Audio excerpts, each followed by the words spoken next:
Granny kitchen స్వాగతం. ఈ రోజు మనం అమ్మమ్మ గారి చేతి వంట గర్జలు చేసుకున్నాం. గర్జలు అంటే కజ్జికాయలు అంటారు. అలాగే దీన్ని ఎలా చేసుకున్నామంటే మొట్టమొదట 1 కిలో పిండి మైదా పిండి తీసుకుంటే మరి 1 పావుసేరు రవ్వ వేయాలి, బాంబే రవ్వ, చిటికెడంతా ఉప్పు వేయాలి. వేసి మామూలుగా గోధుమ పిండి తడుపుకున్నట్టు ఇలా తడుపుకోవాలి. తడుపుకొని చిన్న చిన్న ముద్దలు చేసుకోవాలి. రౌండ్ గా ముద్దలు చేసుకొని మనం ఒక పూరిలాగా బెలాంచుకొని గజ్జలు దేంట్లో పెట్టుకొని నూనె కాగబెట్టుకున్నాం. మనం ఆ నూనెలో వేయాలి. బెలాంచుకున్నాం.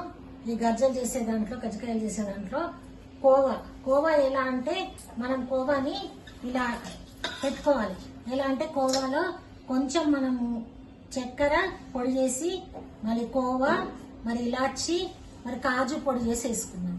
దీన్ని మనం ఒక స్పూన్ తో కొంచెం వేసుకొని ఇలా పెట్టుకున్నాం.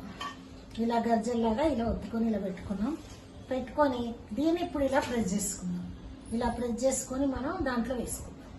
ఇలా దీంతో కజ్జికాయలు చేసేది ఉంటుంది. గర్జలు అంటే లేదా గీకొచ్చి కూడా లేదా చేయితో కూడా చేసుకోవచ్చు. ఇలా మనం బాగా ప్రెస్ చేసి దాంట్లో వేద్దాం.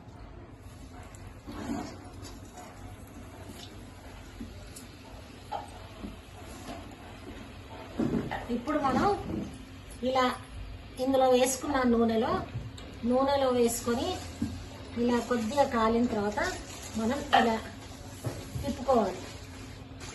ఇలా తిప్పుకొని మనం కాల్చుకోవాలి. కాల్చుకున్న తర్వాత దీన్ని ఇలా తీసేస్తే ఇప్పుడు కజ్జికాయ రెడీ అయింది. గర్జలు ఇలా మీకు నచ్చితే లైక్ చేయండి, సబ్స్క్రైబ్ చేయండి, షేర్ చేయండి, తిని చూడండి. Thank you. ఇలా కజ్జికాయల దాంట్లో మనం అన్ని వేసుకొని ఇలా పేపర్లో అలా వేసుకొని తిని చూడండి.